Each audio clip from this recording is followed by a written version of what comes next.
Okay, tonight we're going to be doing something that is one of our go-to meals when we're in a quick hurry. Have this about once every 2 to 3 weeks. You just need 1 pound of ground beef into a large pot. And you're just going to turn this on if it'll light for you. Okay. And we're going to add a 1/4 cup of water to the pan, and this will allow us to cook the ground beef without using a skillet. That way we're only dirtying up 1 pot. And then we're just going to cook this about halfway through.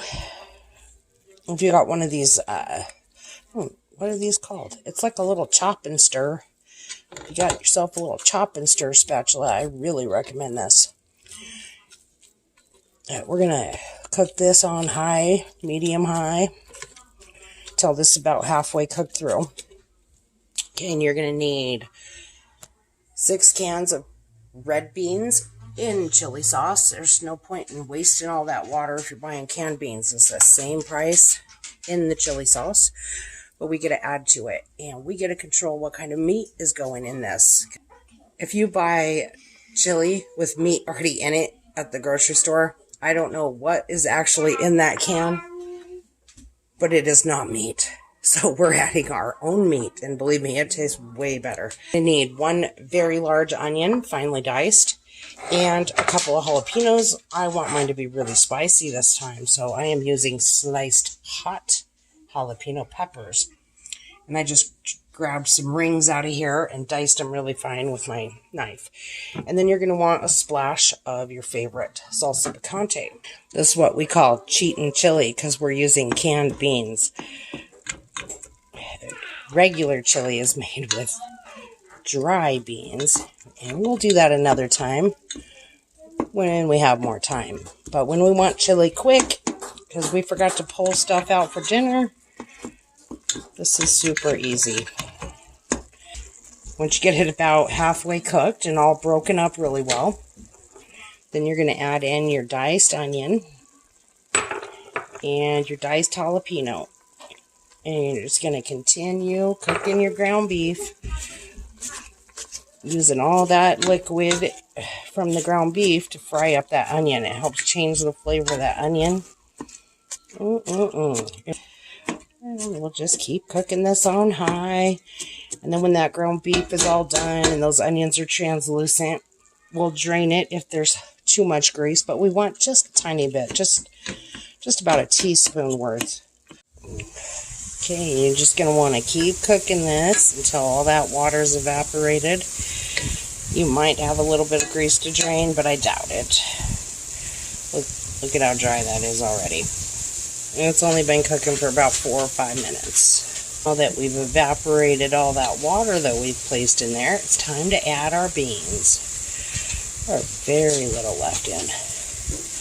Just perfect, because we don't want it to get all the way dry or we'll have crispy meat, and nobody wants crispy meat in their chili. Alright, so now we're going to add 6 cans of chili beans in chili sauce.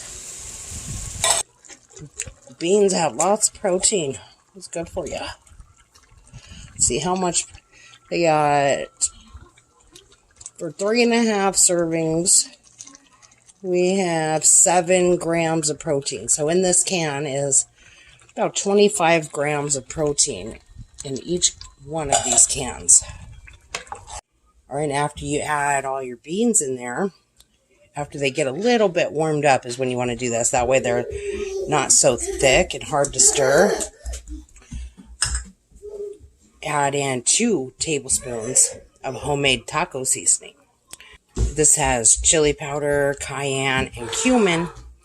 It's all the same ingredients you're going to use for your chili as you use for tacos. It also has a little bit of cornstarch in there, which is going to give us a really good, thick chili. Yes. Okay, we're just going to leave that on medium, stirring every 3 to 5 minutes until that's all the way heated up really well. And the longer you let it simmer, the better it's going to be.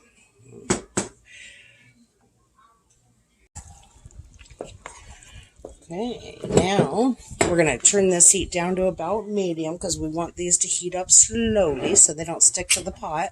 And then you're going to add in some of your favorite salsa picante. This is totally optional. You could use Tabasco or whatever, but this one here meshes really well with the chili sauce. Yes. Then you just want to stir this up really, really carefully so you don't smush your beans. It'll be a lot easier to stir once they get warmed up. And we're just going to let this kind of heat up over medium heat for, should take about 10 to 15 minutes. And we'll stir it about every 5 minutes. Let's get those all pushed into that sauce. If you like diced tomatoes, you could add diced tomatoes into your chili right now too. Like petite diced, it'd be really good.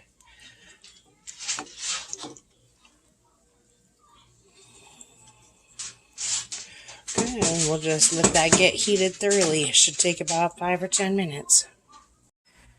Alright, and now that your chili has come to a boil, slightly been simmering for 5 or 10 minutes, and the whole house is smelling good.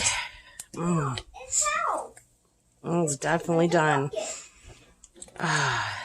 Okay, we're going to turn this off. We are starving. This is quick chili. If you want to let it sit and simmer for longer, you can. But this is our quick chili. Okay, now you're going to add. This is optional if you don't like cheesy chili. But I'm telling you, this is the way to go. We got 8 ounces of thick rustic cut shredded cheese. And you want to make sure to use the brick of cheese and shred it yourself, because that pre-shredded stuff just doesn't melt like it should. And this is going to help cool this down quicker so we can eat it sooner. Onion chili, it's jalapeno chili, and it's cheddar chili. Oh, yes. Okay, it's a little bit spicy, but it's not so spicy that the kids aren't going to eat it. So you're definitely going to want this to cool off for a few minutes before you serve it. See, it's really hot, but that cheese really helps to cool it down. Is it done? Almost. I got dun.